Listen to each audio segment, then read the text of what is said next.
This will be the last seminar for 2020, and I'm sure, like the rest of you, you'll be glad to see the back end of this year. I'll be rejoining you in February next year because I'm going to take a short break, and I should have lots of content for that first seminar in 2021. I've got a lot of content to cover for the last seminar of this year as well. So take a look at that topics list, and I'll start going through them one by one. I'll try and in the index below, I'll try and create some shortcuts so you can jump ahead to particular topics if those are of interest to you. First off, I was looking through some images that I'd captured last year in the USA, and I realized that I have this particular technique that may not be familiar to all of you.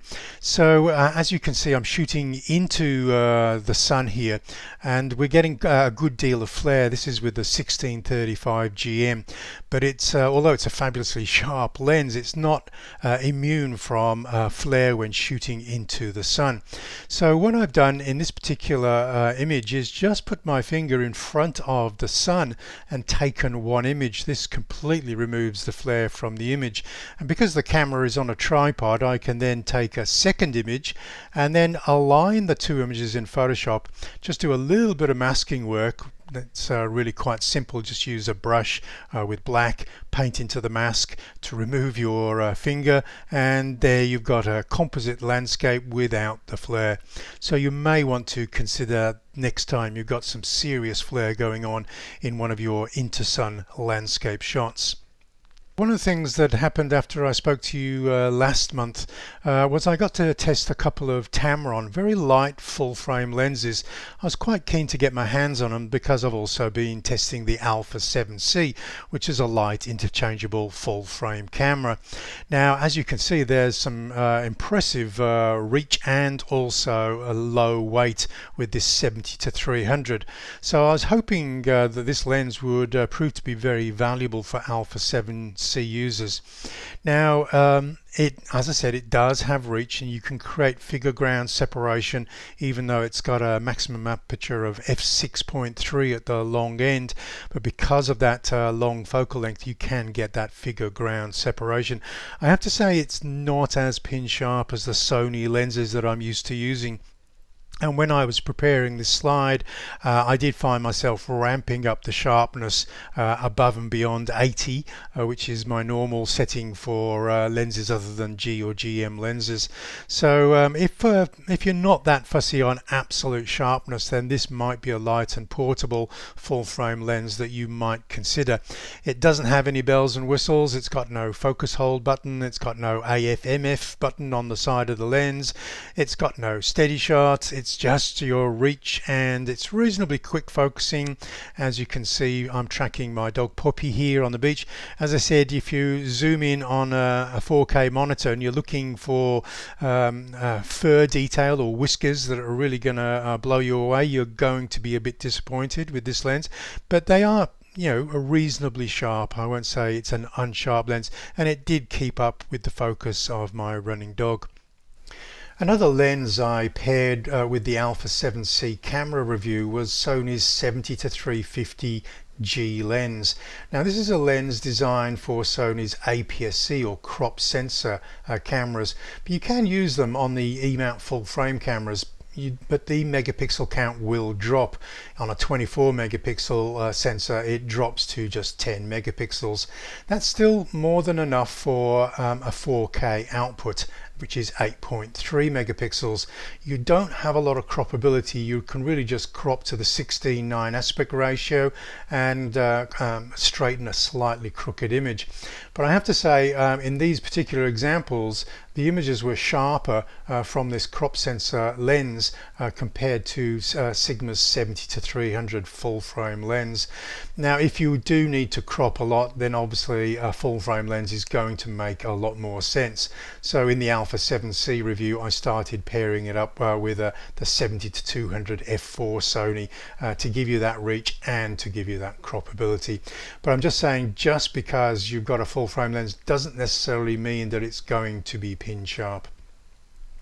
Now, in my Alpha 7C review, I did recommend Sony's f1.8 prime lenses, primarily because they're all pin sharp wide open. They're all fast focusing, and they're relatively affordable. They're not going to be the cheapest lenses compared to Samyang lenses, etc., but they do offer good value for money, in my opinion. So obviously, other manufacturers are making for the Sony E-mount, so you don't have to choose Sony lenses. So this started me on a little bit of research over the last few weeks to see what else was around, their price point, the weight, etc. One of the new announcements just recently was Sigma's L series primes. Now, the L series primes are designed for the Sigma Leica Panasonic relationship going there. So Leica lenses will go onto the Panasonic cameras and vice versa. Full frame lenses these are. Now, they're a good series of good looking lenses. But if we take a look at the individual specifications, then they're not going to be earth-shattering on the specifications alone. We are going to have to wait for camera reviewers to test these to see whether they're really sharp or what other advantages they offer.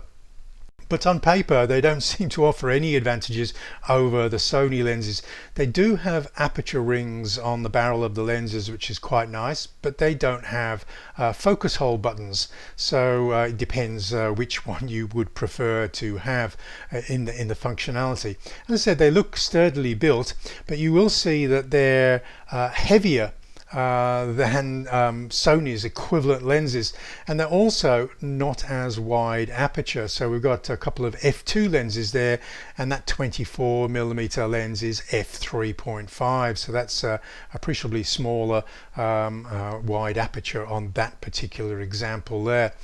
So what I started doing was I started creating a big table to compare what else was around there, and was Sony's lenses offering really good value for money.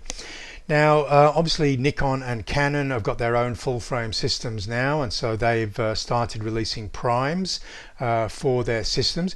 You'll notice that there are a few gaps in their lens lineups. For instance, they don't have 135 primes, they don't have 28mm primes, Canon doesn't have a 20mm prime yet.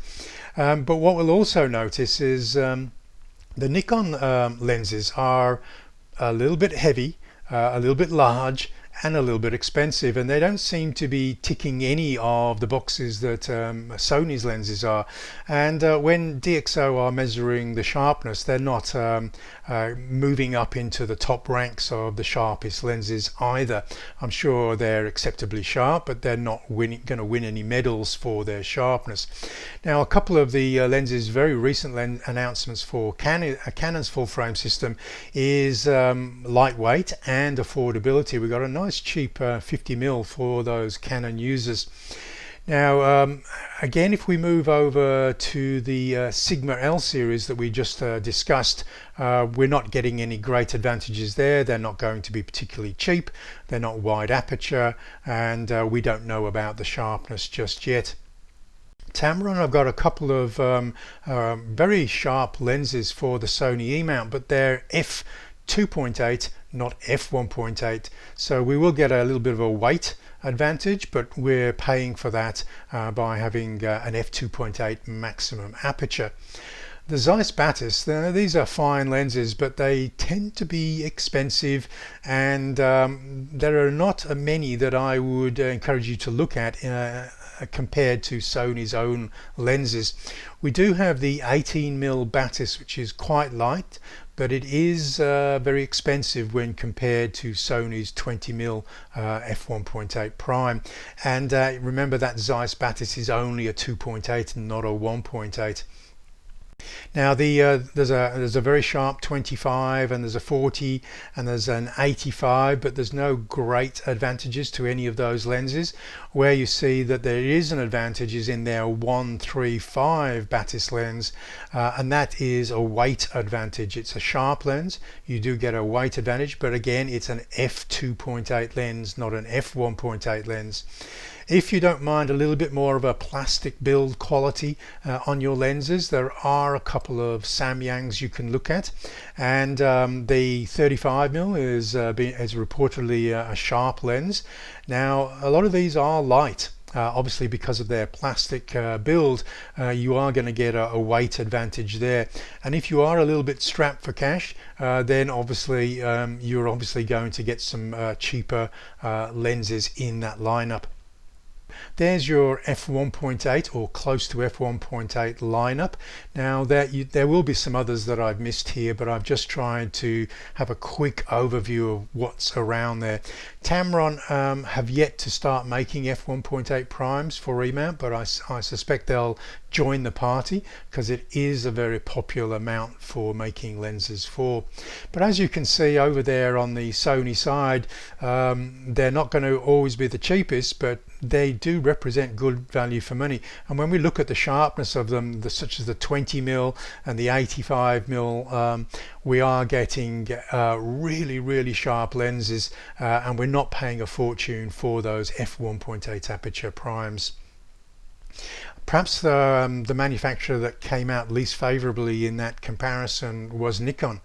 Now, Nikon actually criticized Sony's E-mount when they were making their own mirrorless mount system, which they really have shot themselves in the foot, because as they're releasing their lenses, which are heavier, no sharper, no faster focusing, they don't seem to be proving that their lens mounters offered their lenses any particular advantages at all. Okay, we could see advantages from a couple of Canons, a couple of Sigmas, even a couple of Samyangs, but there were no green marks or green ticks against the Nikon lenses there.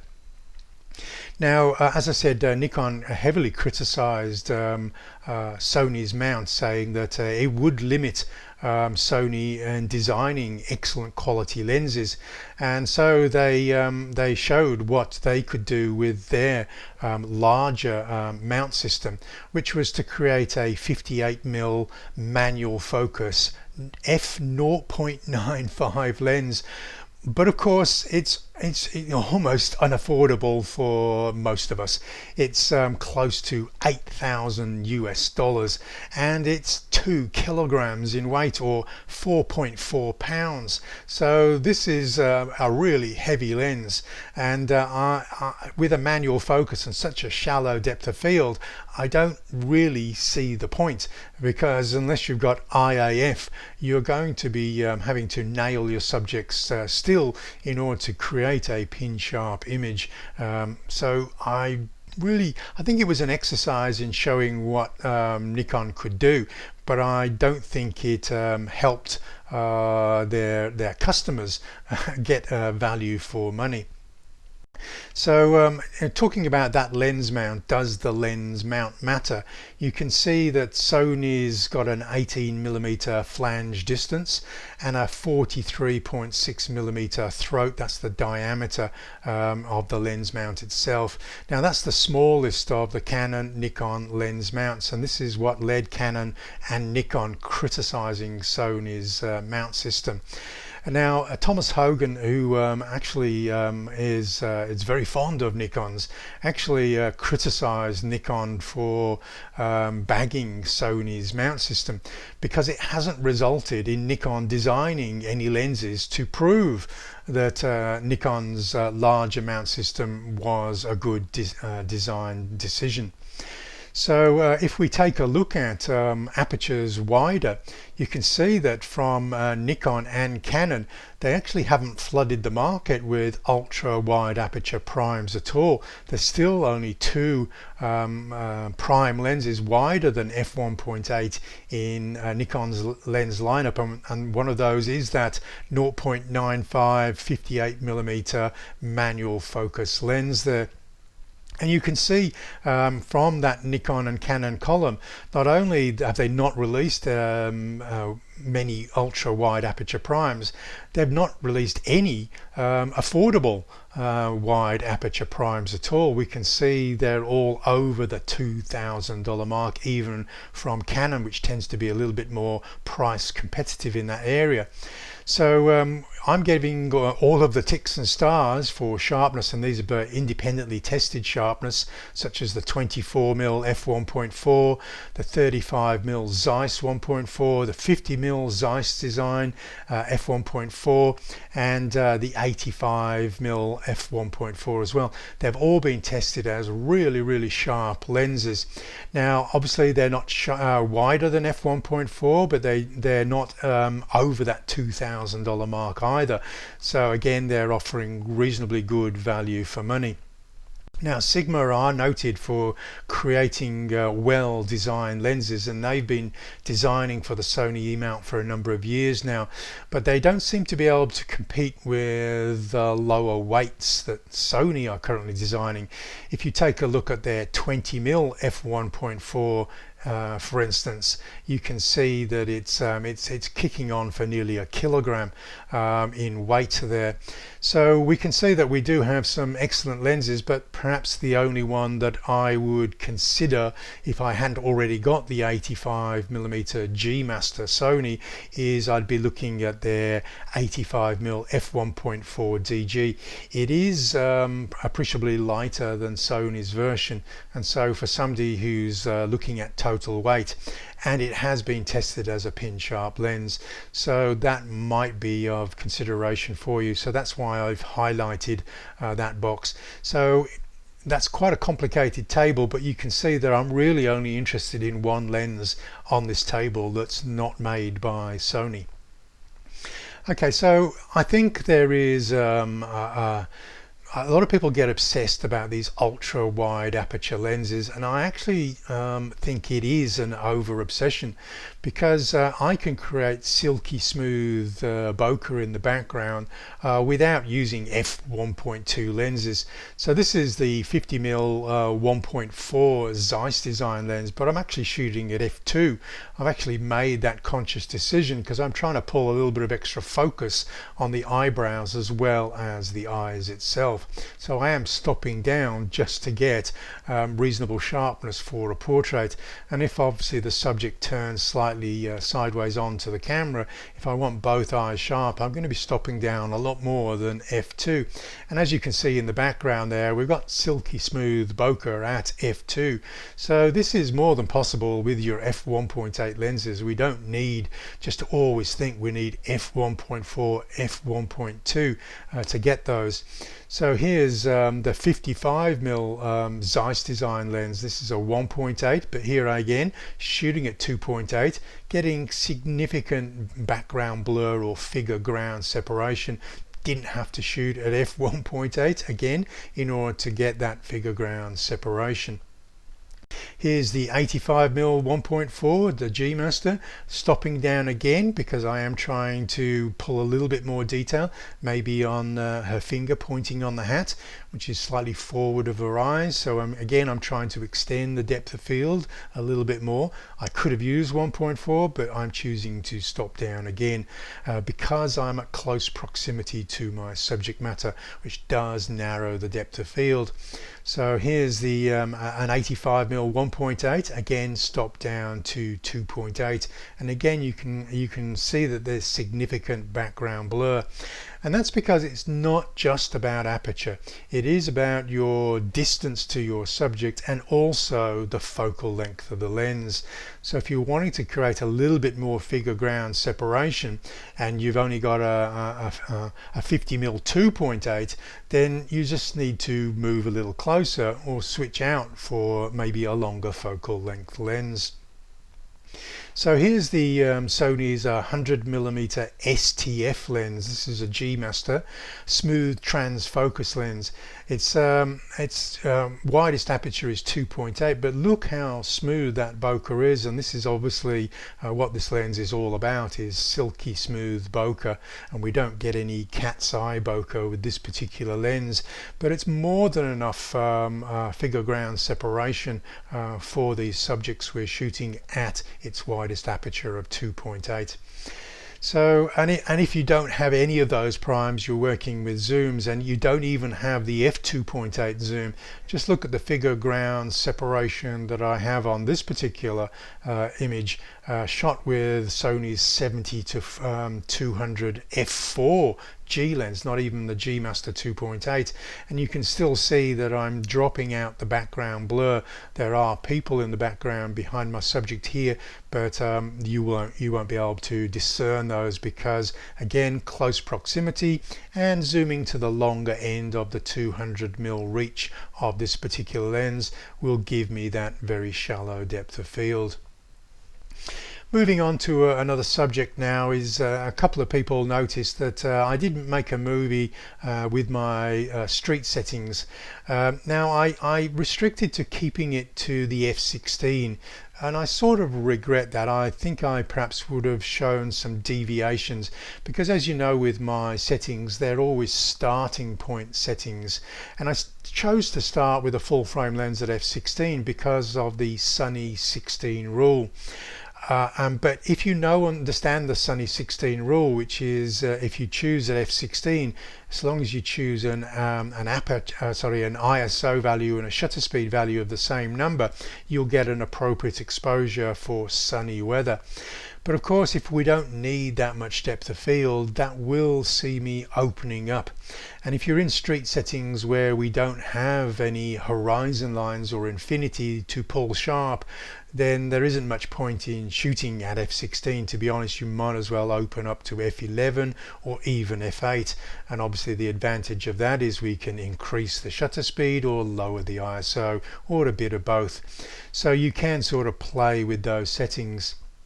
Now I've also noticed that as I'm shooting, and I am using the zebras set to 109 plus for the raw to protect my highlight values, I can see that I can actually increase the exposure above and beyond the Sony 16 rule, which is why I've highlighted that 1/500th of a second there, which is increasing the exposure, because if I was adopting the Sony 16 rule, that would be 1/640th of a second. Obviously you can brighten it up a bit in post and set a white point, but if you are trying to expose to the right, you often, with the high dynamic range of the Sony sensors, you can go a little bit above and beyond what would normally be the Sony 16 rule. Remember, the Sony 16 rule really dates back to the analog era, and as the dynamic range of digital sensors grows, we are getting more headroom, ability to increase the exposure just a little bit more. So when I found myself on the streets with these type of images just recently, because again the most of the subject matter is in the middle distance and the foreground, I see myself opening up to f8 in these instances because I don't need to push focus out to infinity anymore. So typically I can focus with hyperfocal distance or just choose a point in the foreground to use the focus. Even at f8 on a 20mm or 28mm lens, we are going to have a considerable depth of field at f8. Now I just wanted to move on and talk a little bit about mobile workflows. I have been just doing a little bit of extra work in this area. I've just taken delivery of a new iPhone 12 and I've been trying to get the camera and my external drives talking to that phone. Now I was expecting the iPhone 12 would have a USB-C port, but they've actually continued with their Lightning port, which was a bit of a mistake for Apple, because if you connect the camera directly to the phone now, or one of the older generation iPad Pros, the camera doesn't show up. You can't import the images directly.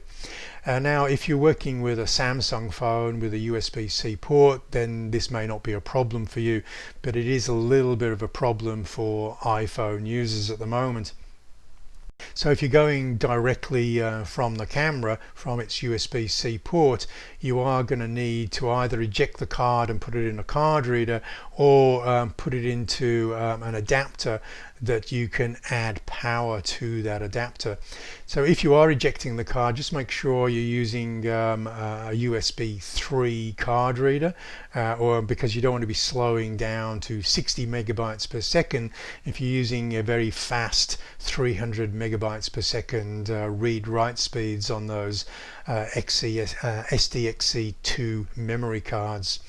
So just to show you how complicated it's got for me as an iPhone user, I have to go from the USB-C port. If I'm not going to eject the memory card, I'm going to have to go into a camera adapter that also accepts power via a lightning connector. Now I don't have to plug the power in from the mains. I could just use a power bank. As soon as that I have those two connections to the iPhone, the camera and the power, then I can import the images into Lightroom on the phone. Okay, so just a little bit complicated, but obviously you can use power banks that are a little bit smaller than that one. You just got a couple of cables going on that probably is one cable too many in my opinion. If you're working in a home environment, obviously USB powered hubs is also an opportunity. These would be plugged into the mains, and obviously you've got many more ports that you can attach different devices that do need power. So, and obviously the same workflow that I'm attaching to the camera to the phone, you can also attach your SSD drives to the phone as well. As I said, for some users, non-iPhone or non-Apple users, you might find that you don't need those powered connectors in order to get your camera talking to your tablets or phones. Another thing that I took delivery of, and again this is for really building an Alpha 7C kit, is I don't want to take my 90mm macro lens out with my Alpha 7C. It's a fine, very sharp lens, but it is quite a large lens. So if I'm taking another couple of primes and the kit lens, typically I am prepared just to compromise a little bit and just use an AF macro extension tube. Now this one, you can pick them up very cheaply on eBay. It does retain autofocus. It isn't going to be the fastest autofocus in the world, but then macro autofocus never is anyway. But it does allow you to get much closer to your subject. It basically reduces the minimum focusing distance. So this little Mickey Mouse toy here, which typically would be very small on my 85mm lens, as I put on the 10mm extension tube, I'm going to go much closer and I can start to fill the frame. Typically these extension tubes are sold in kits of 2, and so you put on the slightly thicker extension tube 16mm, and then Mickey Mouse can be made to fill the frame completely. So we're going into pretty much macro mode from that point. One of the other things that has just arrived for me is Sony's HVL F28RM. This is their smallest RM flash, and obviously this makes again a lot of sense for Alpha 7C users. But the price point it is coming in at is also means that you could use it as a commander. Now the commander that talks to the other off-camera RM flashes, Sony's RM flashes, is it's a bit pricey. So instead of buying that commander, you could just buy yourself a small flash unit that connect as a commander for other off-camera flashes. So the nice thing about Sony's flash systems is you can control all of the flash settings from the EVF or finder, or from the large 3-inch screen on the back of the camera. And you can not only control the flash that's on the camera, you can also control the groups of flashes that are off camera being spoken to by your commander flash. So one of the things that I did do for my Alpha 7C ebook was starting to put flash settings. People have often asked me what settings would I use as a starting point, and I do have to add again, they're the starting point settings if you were going to write those in to one of the memories. So for flash compensation for fill flash, I would start at -1 EV. Typically I might go even lower powered than that. I don't want to create a second set of shadows for the sun. I'm not trying to compete with the sun, I'm just trying to soften the dark shadows that the sun is creating. So I start off with -1, but I might go to -2 as well. And if I'm working with the HVL28, I don't want to overwork the flash, so I will typically raise the ISO to maybe 320, so the flash is recharging really quickly. Obviously on a Sony full frame camera, no one's going to see the difference between ISO 320 and 100, but obviously the flash will be charging 2 times faster. I'm basically helping the flash out. So just remember that also if you are using the flash in very low ambient light, just remember to switch over from AFC into AFS. What this does is it keeps the aperture, it helps the aperture breathe wide open to acquire focus. This little HVL F28RM doesn't have an LED light to assist in focus, so having the aperture breathe wider momentarily in AFS mode does help the camera acquire focus before shooting. I do have extensive now off-camera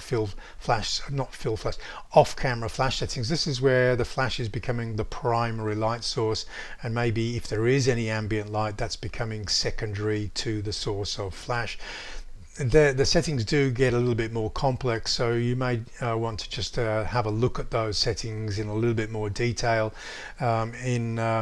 in the Alpha 7C ebook, even if you don't own the Alpha 7C camera. But as you can see from the commander, whether that's the HVL28RM or one of the other RM flashes, or just the commander unit that doesn't have any flash, you can see I can control all of the other flash units as well. The other thing that I've decided to do is starting to get it a little bit more complex on the recommended settings for 4K movies.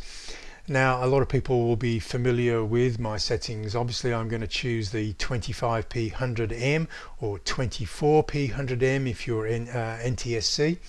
The 100M is the important one because that's the larger file, least compression, so you're basically allowing the file to be graded more extensively in post-production before it breaks apart.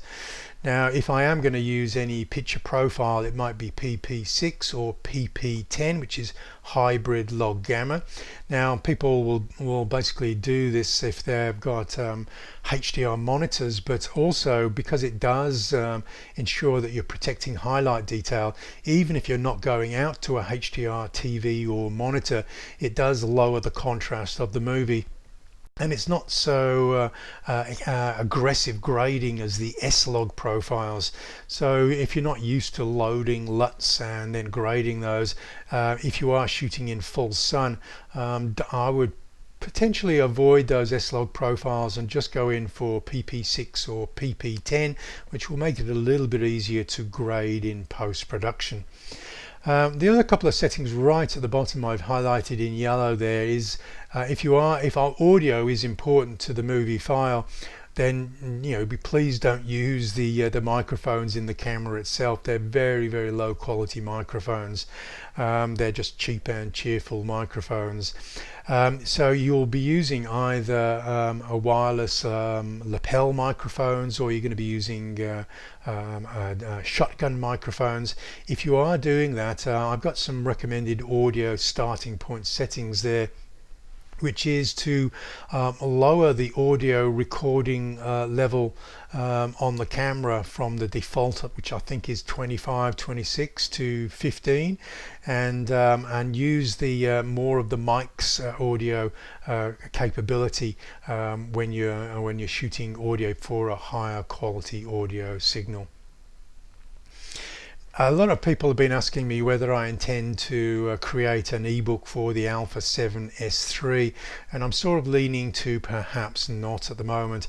I didn't get that camera when it was first released. It's getting a little bit late in the day now, and I suspect Sony might have something in store for us early next year. So, and I'm not really specialized in a movie or video shooting, so I am going to think I'm going to pass over on the A7S III. But I did want to make a recommendation. If you've purchased an A7S III and you're looking at all of the much more extensive choices about video settings, I have put a recommendation there to look at Matt Johnson's recommendations for formats when using the A7S III. And in a nutshell, he would agree with me on this one. He would just use the XAVC-S 4K, which is no different from the cameras we've already been using. Now we do have a choice on the A7S III. We don't always have to shoot at the lower frame rates. In 4K now we've got that higher frame rates, whether it's 50 or 60 frames per second. We can still shoot in 4K on the A7S III, and the other advantage of the A7S III now is we can shoot in 422 10-bit. This makes very robust files for grading in post-production, and so those are my recommendations. There are other file formats, and Matt Johnson will go into more detail about why some of those only make sense if smaller file sizes are really important to you, or you've got fast operating systems to work on those movies in post-production, or you're prepared to make proxy files. Okay, it is a little bit of a complex subject, but if you don't want to go into that much detail, these settings highlighted in yellow will serve you well. Another question I got is some people just saw one of my latest portraits that I shot with the Alpha 7C and my 85mm f1.8, which I still believe is Sony's best value for prime, primarily because it's not a G or a GM, but it stacks up as one of the sharpest lenses Sony have made. Now it may not be quite as sharp as maybe the G Master, but it's pretty damn close.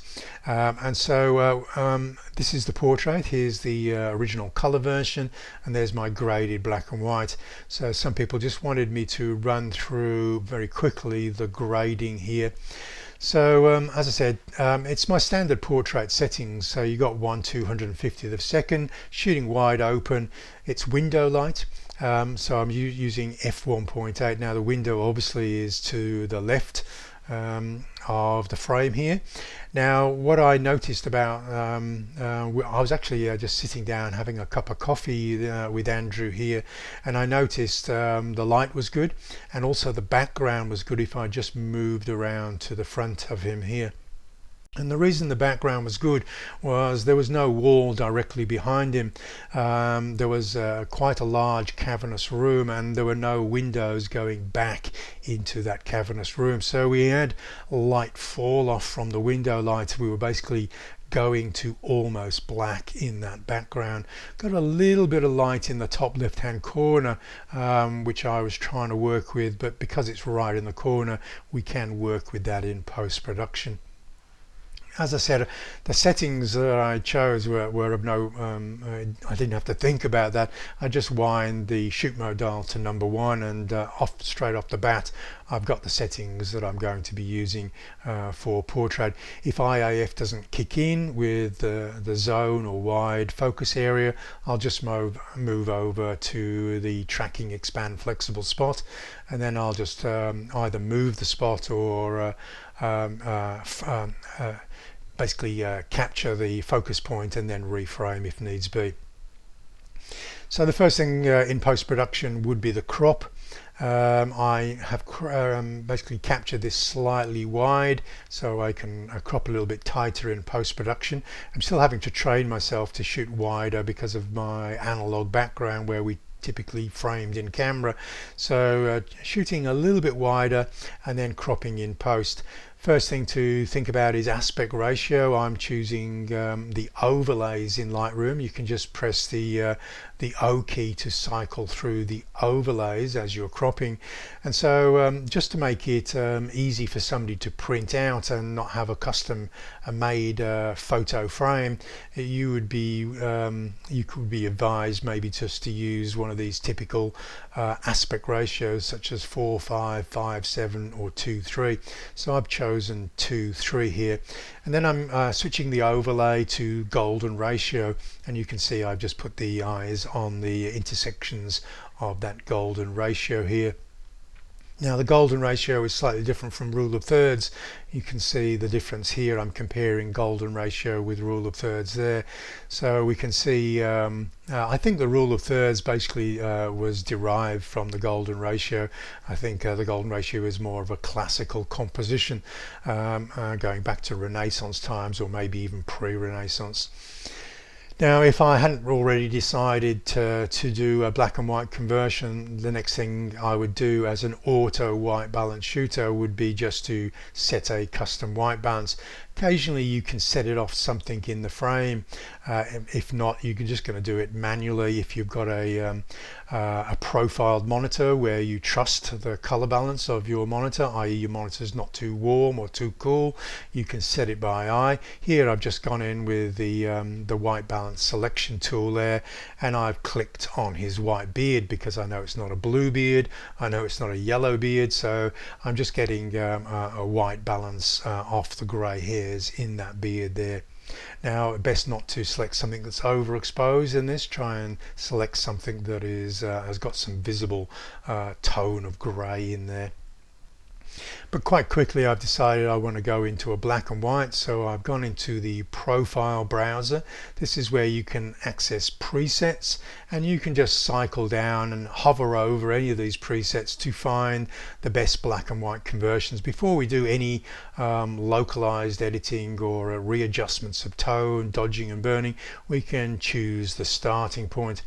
And so I actually liked black and white 5 and black and white 6 for this particular portrait shot.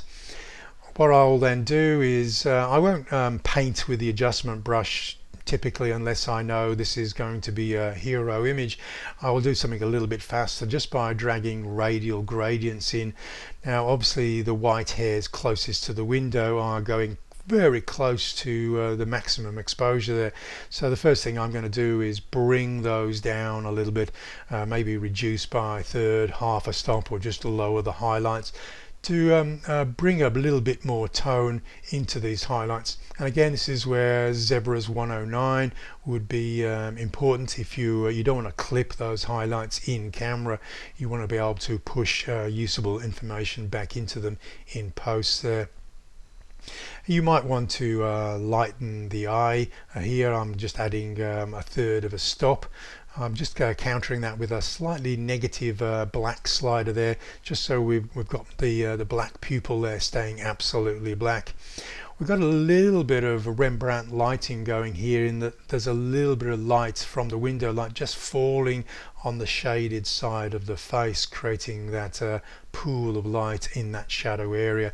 But I do want to lift that eye just a little bit there.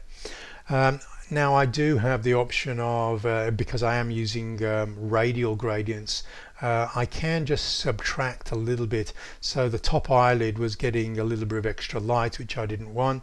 So I just go and select the word brush, don't select the adjustment brush itself, just the word brush, hold down the Alt or Option key, and this allows you to subtract some of the radial adjustment that you've made there.